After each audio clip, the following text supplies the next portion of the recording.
Hare Krishna. Magandang hapon po sa lahat. Ako po si Maria Bernadette M. Castaños bilang narrator. At ang susunod na mga pangalan na isasabi ko ay ang mga aktor na naglalarawan sa mga karakter ng Libong Madarna. Haring Fernando, gagampanan ni Lebron James C. Ortega. Reyna Valeriana, gagampanan ni Rexy Shane L. Astronio.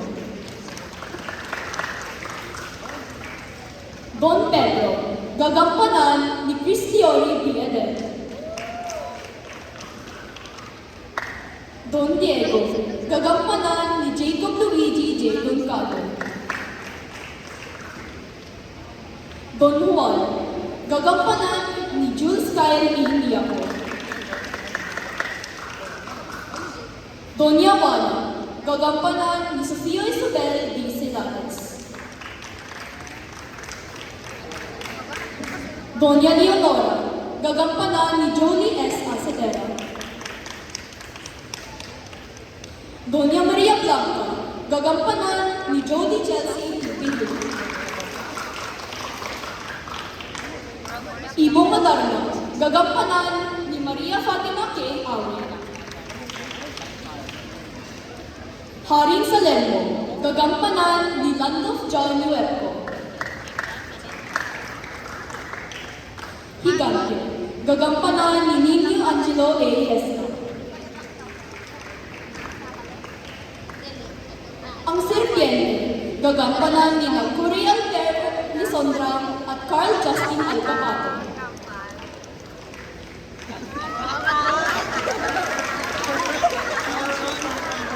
Eremitaño, gagampanan ni Jar Yavin R. Lisondra. Doktor, gagampanan ni Maria Nicole J. Calvo. Lobo, gagampanan ni Mark Leonard M. Cuamo.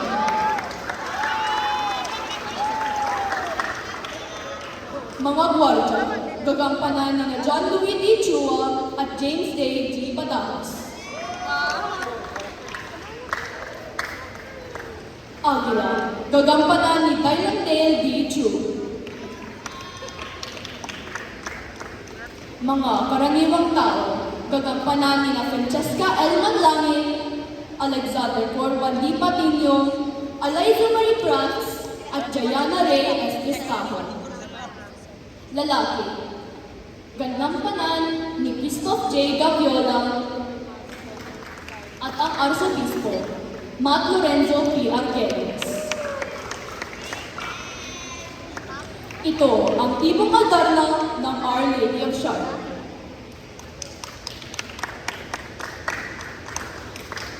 O, Birheng kaibig-ibig, ina namin nasa langit, liwanagin yaring isip, nang sa layon di malihis. Ako'y isang hamag lamang, taong lupang katawan, mahinang kaisipan, at maulat ang pananaw. Malimit na magagawa ng hambang napasaliwa ang tumpak mong ninanasa kung mayari ay pahidwa. Labis yaring ay pangangamba na lumayag na mag-isa, baka kung mapalaot na ang mamangkay di makaya. Kaya, inang kadakilaan, ako'y iyong patnubayan ng mawasto sa salaysay nitong kakatharing buhay. At sa tanang nariritong nalilingting Maginoo, kahilingay dinggin ninyo, buhay na awitin ko. Noong unang panahon, nagkaroon ng mapayapa at masiglang kaharian na matatagpuan sa isa sa mga isla na matatagpuan sa Pilipinas, ang kaharian ng Belpasa. Ang Berbanya ay pinamumunuan ng isang mapagmahal at mabait na hari na nangangalan, Haring Fernando, at ang kanyang asawa, si Reyna Valeriana, na minamahal din ng mga taga-Berbanya. Ang minamahal naming hari at reyna ng Berbanya! Ang dalawa ay biniyayaan ng tatlong anak, si Don Pedro, ang ang pinakamatanda, si Don Diego, ang gitnang anak, at ang bunso at ang pinakamahal, si Don Juan. Ito ang kwento ng Ibong Lagarda.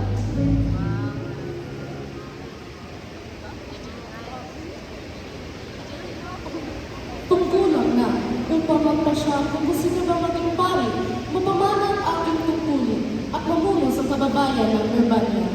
Alin ang pipiliin ninyong tatlo? Nais kong maglingkod at gawing mas magandang lugar ang Urbania para sa mga mamayan nito. Ako rin! Hindi! Mataas ang ambisyon ninyong tatlo. Siguraduhin magsumikap at maging susunod na hari ng Urbania. Isang gabi, habang natutulog ang hari, napanaginipan niya ang kanyang paborito at bunsong anak na pinatay ng kanyang dalawang nakatatandang kapatid. Ano to?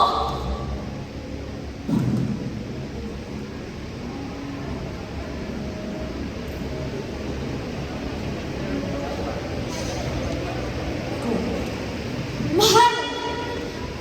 Ano ang nangyari sa iyo? Maghintay ka dito. Tatawagin ko ang doktor. Dok, pakiusap. Tulungan mo siya.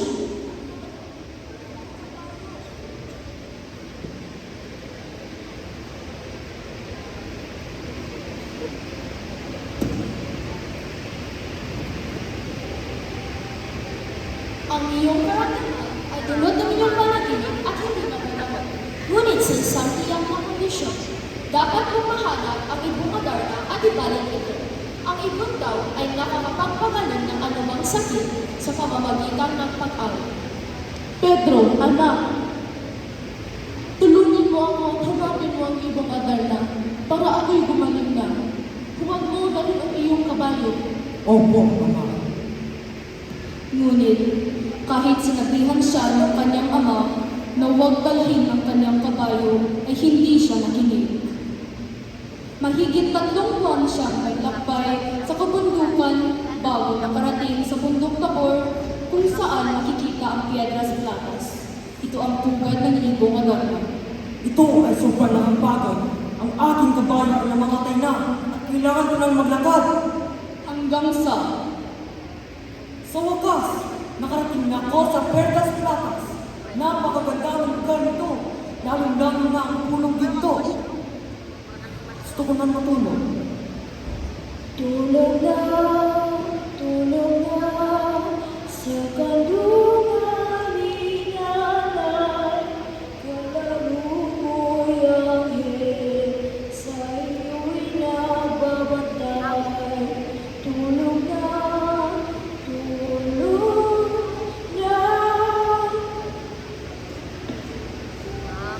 nainip ang mga tao sa kaharian sa tagal ng paghihintay kay Don Pedro. Kaya, minabuting hanapin naman ito ni Don Diego.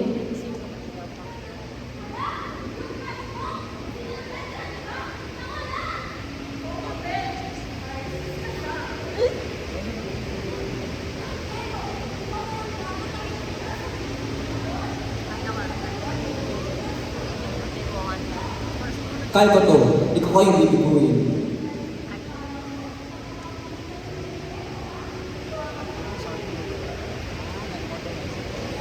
Umabot ng 5 buwan ang kanyang maglakbay patungong bundok Tabor na walang sinasabi sa kanyang mga magulang. Dumaan siya ng hirap bago nakarating sa kanyang matutunguhan. Ano bang nakihiwaga? Punong ganda ay nakakakit sa mata. Malalim ng gabi, ako'y magpapahinga muna. Tulog na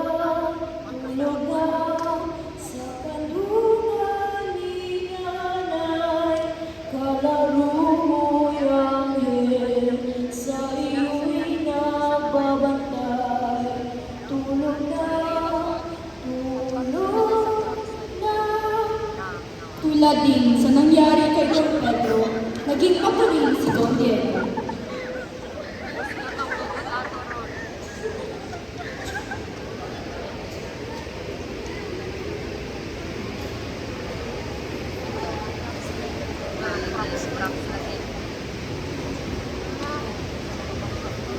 Mahal ko! Tumigil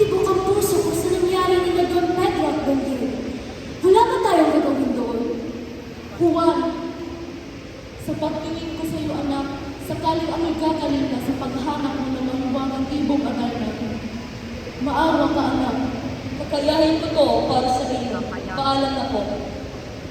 Ang sakit para sa kanila. Sina Haring Fernando at Reyna Valeriana dahil mawala na ang pinakamahal nilang anak. Taos-pusong nakikihanap sila ng solusyon. Ngunit nawala sa kanila ang kanilang pinakamahal na anak dahil sa paghahangad ni Don Juan. Tanong, paano nila ito ituklas? Sila ba ay mapapalang, mawawala sa isipang kailangan may tapang? Ngunit ang Diyos ay naging pag-asa.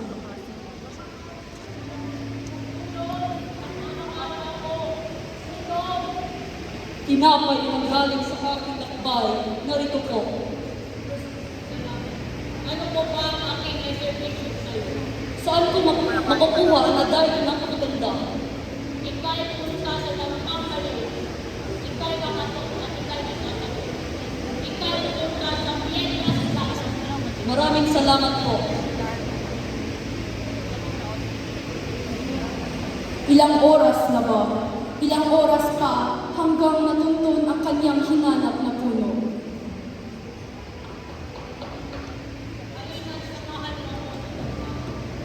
May sabi sa akin ay tayo ay magkipagtanungan. Ano na yun?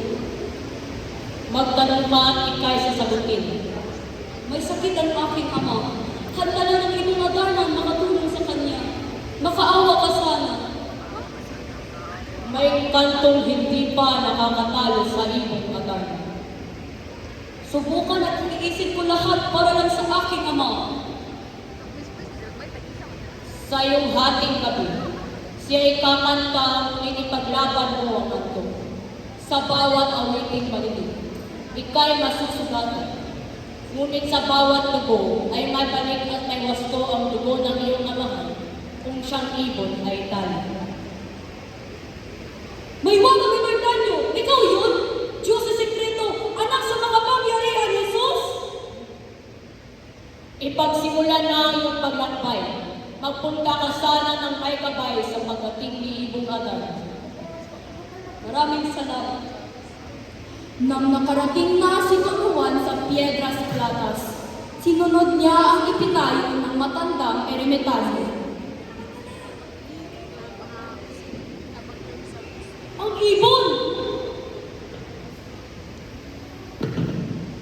Kasing linaw na kulay puti, kayawanan sa ilalim ng dagat, ang magandang perlas.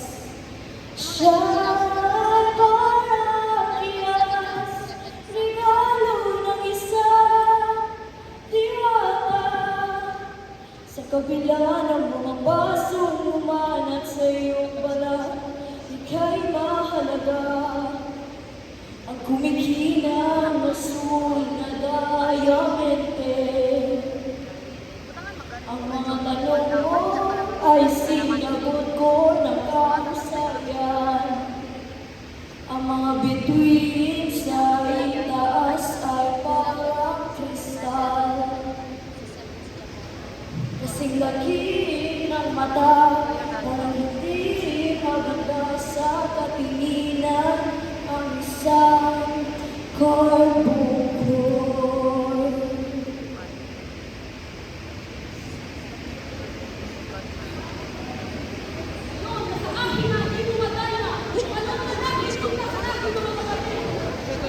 Iyang banga ay kunin mo at dahan-dahan mong ibuhos sa dalawang bato.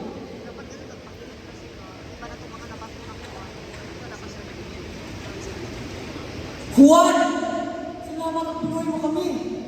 Mag-ingat kayo at kayo uuwi na. Salamat hanggang sa muli.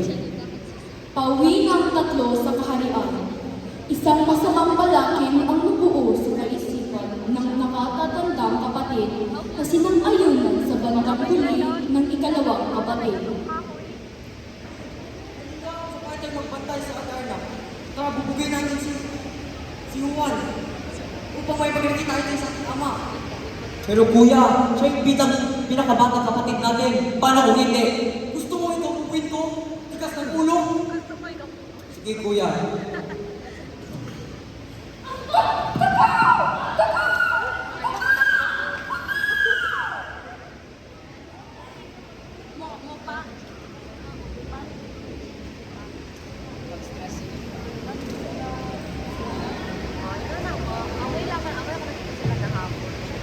Ang namin, ama.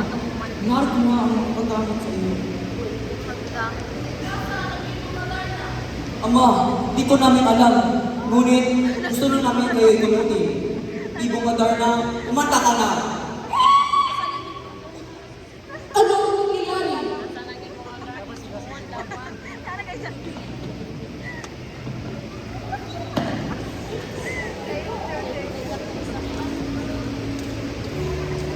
Prinsipe, nasugatan ka ng malaki. Hayaan mo at ganamutin ka. Ilang araw ang nakalipas, maginhawa at handang umuwi na si Don Juan dahil sa tulong ng eremitanyo. Maraming salamat po. Babalik na ako sa Brabantio.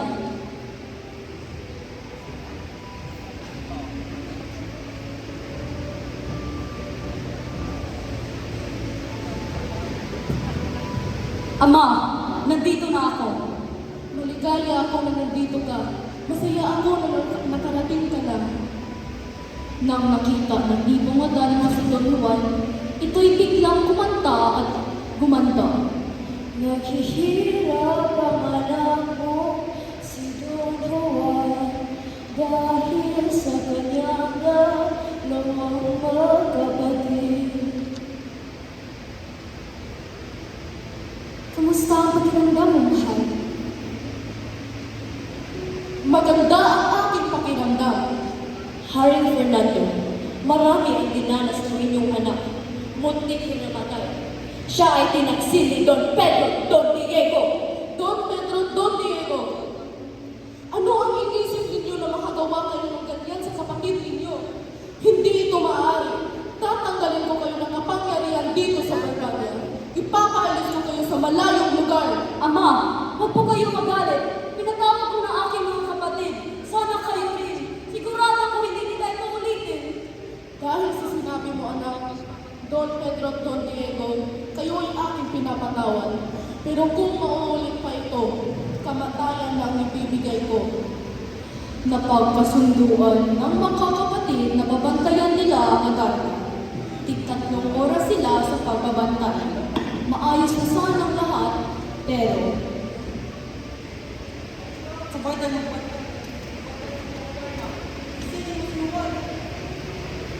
Pero paano naman siya natanod ng mawala? Juan, Naku, ang sarap sa tulog ko kagabi. Pahinga muna ko.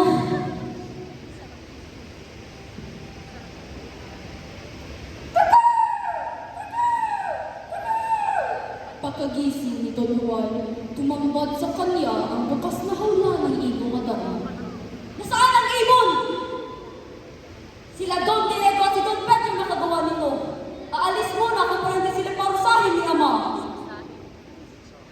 Bago nitang ang umaga, si Don Juan ay umalis na upang pagtakpan ang ginawang kasalanan ng mga kapatid. Ang Adarna, Ama, di po namin alam.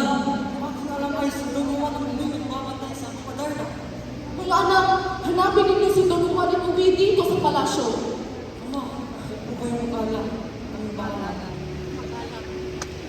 Mga bukid, burol at bundok, bawat kapoy sinalugso upang hanapin si Don Juan. Ngunit sila'y walang nakita. Wala pa rin si Don Juan. Pagod na ako. Asa na siya?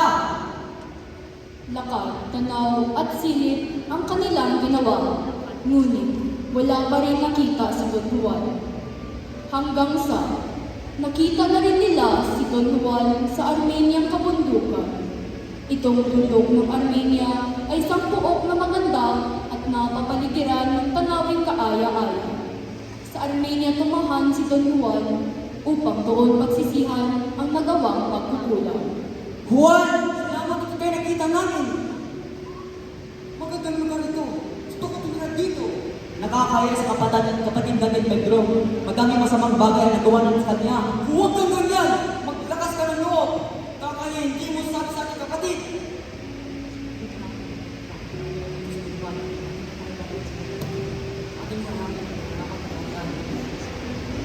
Masaya sila naninirahan sa Armenia nang ipasyang akyatin nila ang bundok na hindi pa nila nakakalungkot. Ang balon nito ay mahiwaga. Dahan-dahan mo ihubos ang tali at huwag mo bibitawan ang pag wala ako nagsabi. Matanda ko sa'yo, kaya dapat ako huwagos ninyo. Ako ang panganay, kaya walang kapatan! Pag ganon, kami na bahala. Manguna namin.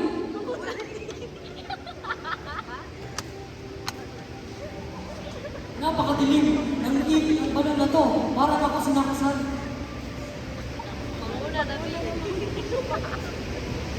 Ako naman! Napakadilim at masikip itong balon na ito. Handa na ako. Si Don Juan ay walang takot na binaba ang balon. Nasaan na si Juan? Ano na kang nangyari sa kanya? Sa wakas, nakarating si Don Juan sa loob ng balon. Sa kanyang mata, ang palasyong ginawa ng gintot pilak ay kamanhaan, labis na sa hansahan ni Prinsesa Doña Juana. O prinsesa, nakakahanga iyong ganda. Sana'y pakita ko sa iyo ang aking pagnabis magmahal. Puso ko'y sa ating tanggapin, Juan. Hindi kita ipaubaya. Meron isang higanteng nagbabantay sa akin. Italo mo siya at ikay makapagligaw sa akin. Gawin ko lahat para sa iyo, prinsesa. Kailangan pa ba akong lalabas? Narito na pala ang pagkain. Mismo lumapit pa. Halika, labanan mo ako upang ilabas ang prinsesa. Manahimik ka! Ngayon magkatapusan sa buhay mo!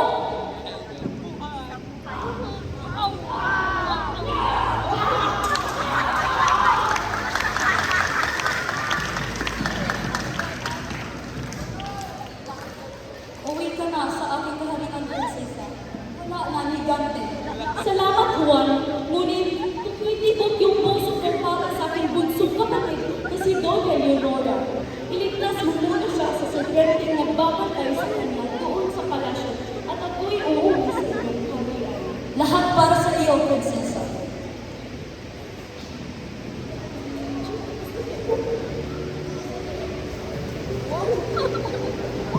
Sino ka? May kailangan ka ba? Prinsesa, ako po si Tunuan. Nandito po ako para ligtasin isa sa serpiente nagbantay sa iyo dito. Tumakbo ka na lang! Walang kayang makikipaglaban sa serpente. Tama ang ginawa ko. Wala kong pake. Harapin mo ako, serpiente! Ito, ibubos mo to sa kanya. Sa bawat punyo na maputol hanggang siya yung talo. Maraming salamat.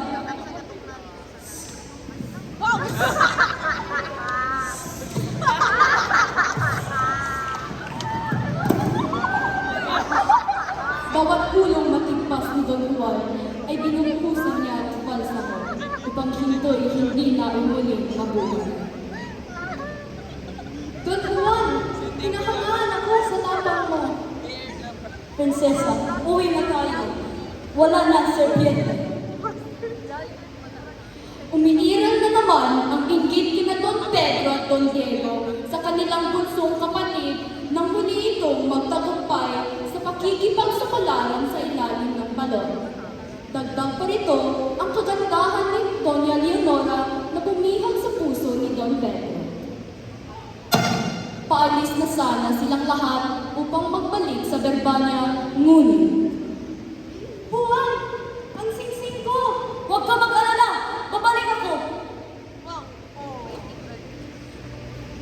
dahil sa selos, suklam na suklam si Don Pedro sa kanyang bunsong kapatid at nagawa niya.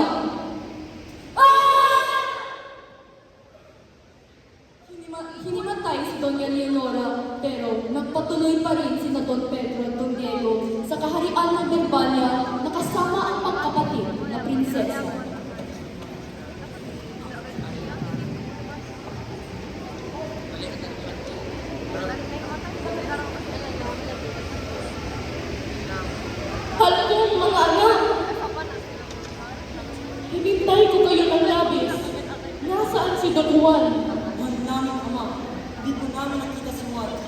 bawat lupa namin inala. Nasaan na kaya si Juan? Niligtas na nitong dalawang prinsesa magkapatid sa balo ng mga. Mahal ko si Lunara, nako si Don Diego, may kasal si Doña Juana. Haring minahal, ipagpaliban mo muna sana yung kasal ng 7 taon dahil ito ang panata ko na mamuhay na mag-isa. Nung unang araw pa lamang na namatay ang aking mga magulang. Ang iyong kahilingan ay aking pinananggan. Ikaw naman, Doña Juana, maganda ka dahil sa ikasyam na araw, ikaw yung kakasal kay Don Diego. Mga kawan, ipakita ninyo kung saan ang silid na titirhan nila Doña Leonora, Doña Juana.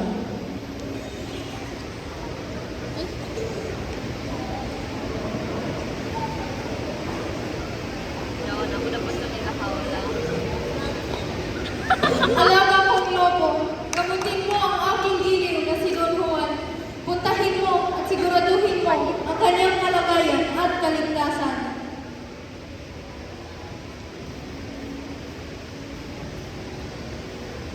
Ang lakas ni Don Juan ay nanumbal pagkatapos siyang kamutin ng alagang lobo ni Doña Leonor. Iniwan na siya pagkatapos naging mabuti na ang pakiramdam ni Don Juan.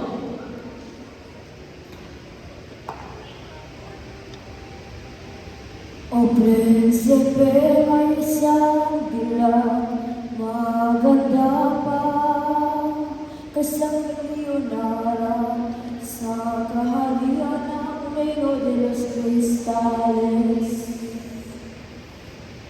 Minamahal kong prinsipe, si Maria Blanca ang hanapin mo sa kaharian ng Reino de los Cristales at si Dona Leonara ay kalimutan.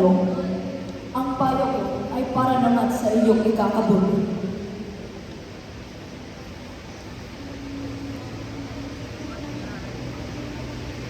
Ginoo, tulungan niyo ako paglakbay doon sa Reino de los Cristales, ngunit hindi ko alam ito yung naroroon. Sa ikapitunghana ang mundo ko ang gusto kong puntahan. Doon, sa sulubong sa iyo ang isang pinuntahan. At ang barang na ito ay makikita mo sa kanya. Tumayo ka na at maglalaman na kayo ko ay naging Maraming salamat po.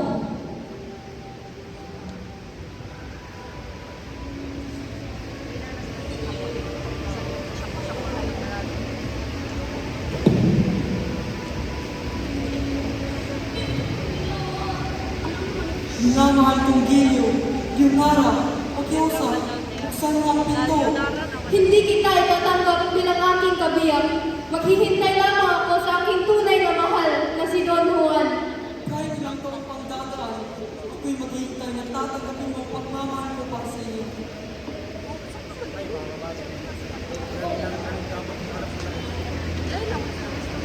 Layuan mo ako, umalis ka! Hindi ako tumatanggap ng mga estranghero! Ginoo, may aking ibigay sa iyo. Nagbabalak ako sa kita ko muli ang balong ito. Pasensya sa aking inasal. Ano po ba ang aking naiservisyo sa iyo? Saan natin matagpuan ang Reino de los Cristales?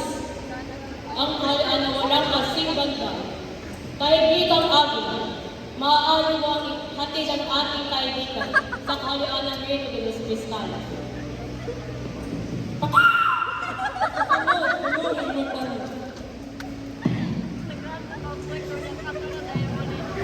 Narating ni Don Juan, hari ang Reino de los Cristales sa tulong ng agi ng alaga ng Eremetano.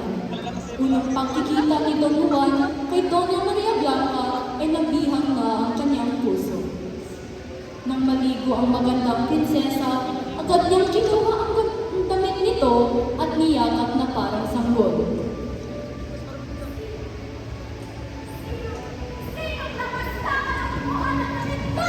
Maghanda ka sa parusa ng aking amang hari! Lumabas na ng kusa si Don Juan mula sa kanyang pinagtataguan. Prinsesa, patawagin mo ako. Handa ka.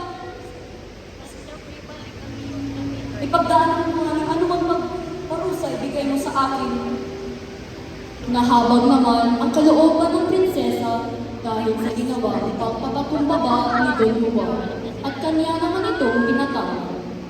Maginoong prinsipe, tumayo ka dahil pinapatawa na kita. Ngunit sabihin mo sa akin, saang bayan ka nagmula? O ba't halang walang kasiganda, tumapak sa lupa? Ako po si Don Juan, mula sa kaharian ng Barbania. Ikaw ba si Doña Maria, mula sa Reino de los Cristales? Ako nga si Dona Maria, anak ni Haring Salermo ng Reino de los Cristales. Nang matapos magbihis si Dona Maria, kanyang pinasyal si Don Juan sa kaharian ng Reino de los Cristales. At sa kalagitnaan ng kanilang paglilibot-libot, sinabi ni Don Juan ang kanyang papa. O prinsesa, unang tingin ko pa lang sa iyo, nabihag ako munang totoo. Sana ang aking pag-ibig, makukunin mo. Ganon din na nararamdaman ko sa iyo, Juan. Ngunit, tingnan mo iyon.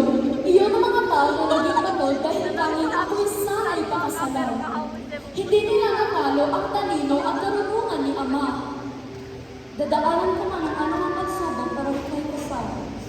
Kung ganon, maghintay ka at tawagin ka ni Ama. Lagi mo tandaan na nasa tabi mo lamang ako, handang umagapay sa iyo.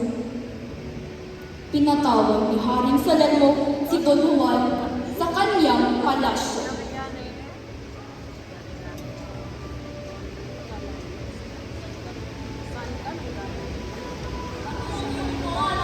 Nasaan ka lang galing? At ano ang iyong sadya?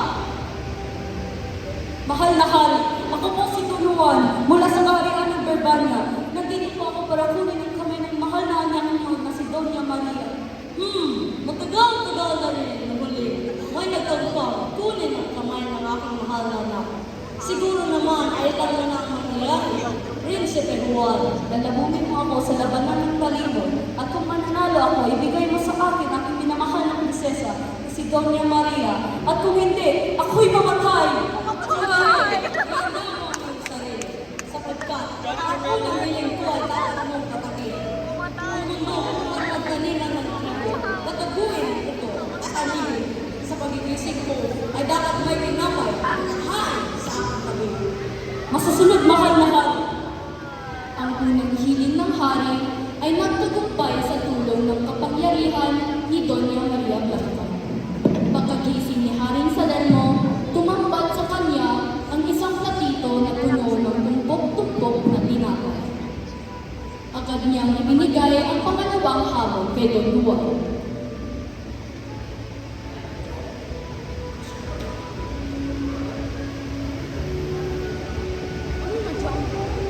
Ang pangalawa mong pagsubok ay hulihin ang 12 maliliit na mga nigrit na aking paulan sa karagatan. Sa huli, sila isasilid mo sa pasko. Masusunod, mahal na hari. Nagtagumpay na naman ang prinsipe sa tulong ni Doña Maria.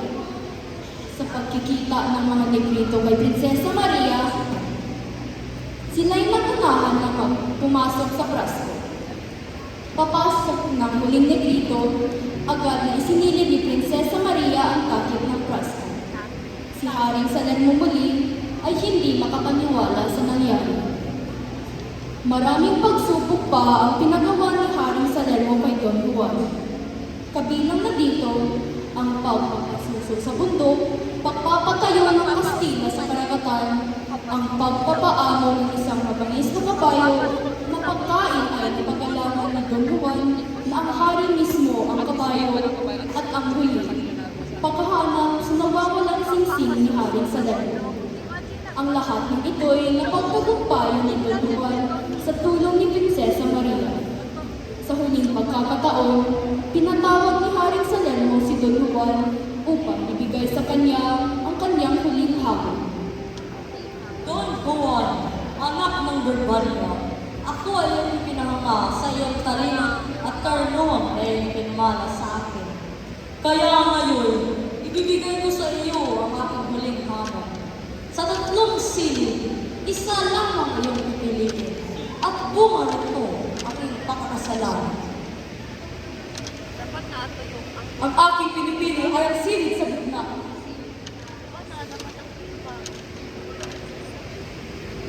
Hindi ito maaari!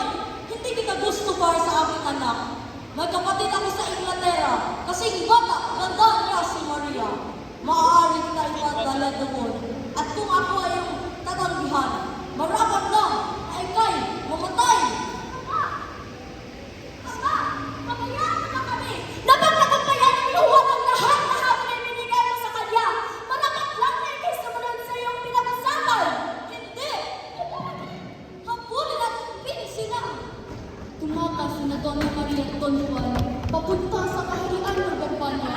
Ngunit sila'y walang tigil na hinahamon ng kanyang amang malupit.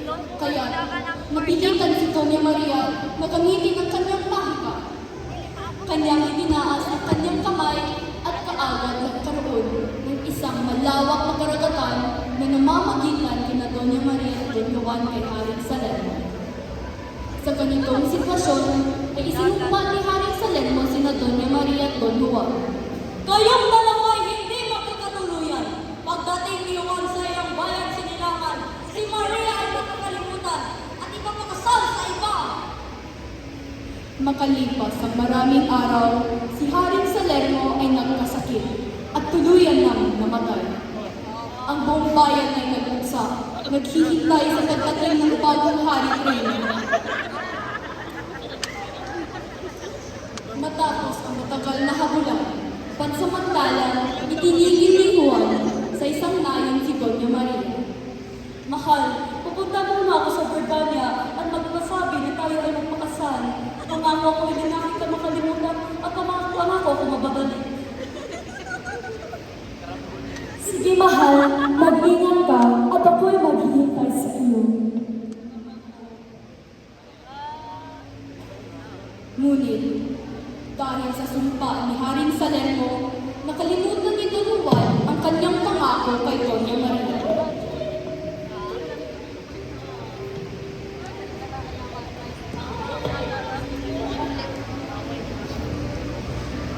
Don Juan, anak, matagal kitang hinanap. Ama, Don Juan, aking mahal. Ako'y maligayang ikaw ay bumalik para sa akin. Amang hari, magpapakasal na po kami ni Don Juan. Siya po ang tunay kong mahal. Kung ganun, kayo ay kakasal sa ikalawang linggong ito. Habang nagdiriwang ang bayan ng Barbanya, may isang puso ang tumatanis dahil sa hinagpis.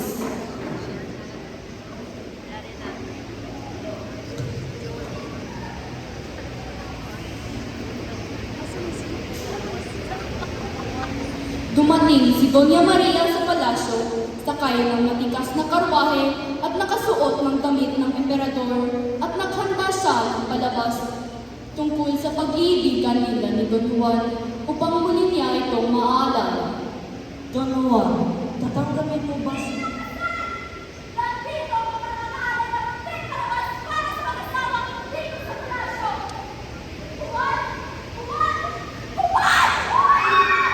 Juan! Hindi mo ba ako nakikilala? Mahal na mahal kita! Doon tayo nakita sa Reino de los Cristales at tayo nagmahalan. Tinataanan mo lahat na hamon ni Ama. Hindi mo pwede na tayo na lang? sino ka? Hindi na kita kilala. Mahal ka kita, Juan! Mahal ako at hindi ka pwede nanalo! Mahal kita! Hindi ka na kaya guluhan! Sa tuwing sinasaktan ng Negrito ang kanyang kapwa Negrito, si Don Juan ay nasasaktan. Ngunit kahit anong sakit ay wala pa rin siyang maaalala. Maya-maya, nang nakita niyang umiiyak si Doña Maria, biglang naaalala ni Don Juan ang pangako niya kay Doña Maria. Sinira nila ang sumpa ni Haring Salerno. Maria! Mahal kita! Hindi! Hindi pwede, Don Juan! Sinabi mo sa akin na ako lang ang iyong mahal! Leonora, sana maintindihan mo. Noon lang yun. Ang totoo ko mahal si Doña Maria. Sana maintindihan mo yan. Ama, at nakilang ang sumisto. Kaya pagihagan mo kami ang pagpapasal ngayon at aking mga minamahal. Ang arsobispo at ako ay nagkasundo. Kakaslan ni Don Pedro si Doña Leonora at ikaw kay Doña Maria Blanca. O Juan, kung saan ka masaya, masaya rin ako. Masaya ako ay papakasal ka na sa tunay mong mahal. Maria, ingatan mo ang aking mahal si Juan. Ingatan mo ang bawat isa at mabuhay ng payapa. Salamat, Leonora!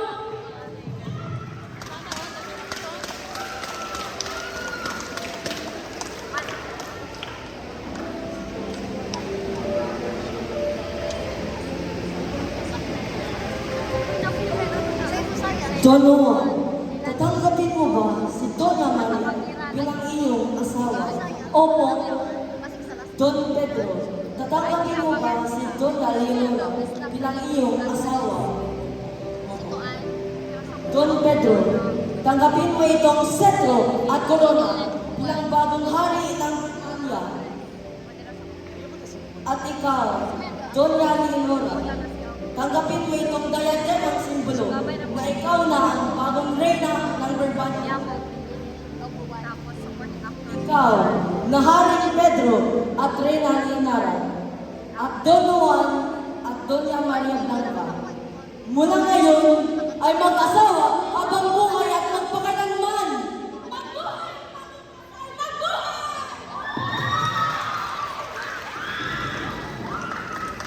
Umulan nung kasal ni Don Juan dahil sa katotohanan ng mga ulam ay binubuo ng maliliit na mga patak ng tubig at karamihan sa mga kasalan ay may bahagyang maulam na setting. Kapag lumaki ang mga patak na ito, sa kalaunan ay naging masyadong mabigat ang mga ito upang mananatiling nakapitin sa kalangitan at bumabagsak sa lupa bilang ulan. Ang ilang mga patak ay bumabagsak sa ulan at nagsasama-sama sa mga putak ng ulan habang pababa. Habang dumarami ang mga patak na nagsasama-sama ay naging masyadong mabigat at bumabagsak mula sa ulan bilang ulan. Ang mainit na hangin ay maaaring magkaroon ng higit ng kahalumigmigan kaysa malamig na hangin. Kapag ang mas mainit na hangin ay pinalamig at ang halumigmig ay namumuo, kadalasan ay umuulan ng mas malakas.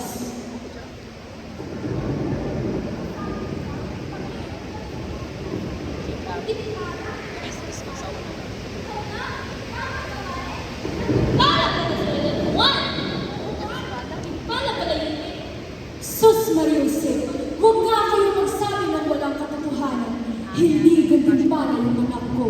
Isang pamahiin lang yun.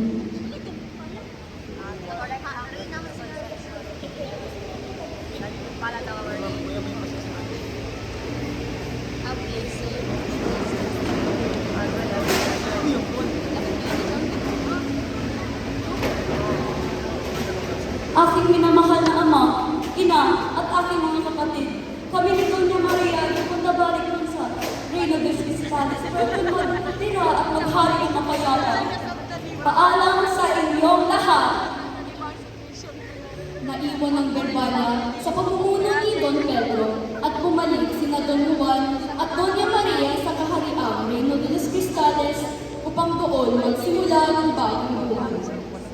Pinamumunuan nila ang kaharian ng Kristalinos ng mapayapa, kaya hindi nagtagal ay minamahal sila ng mga tao rito.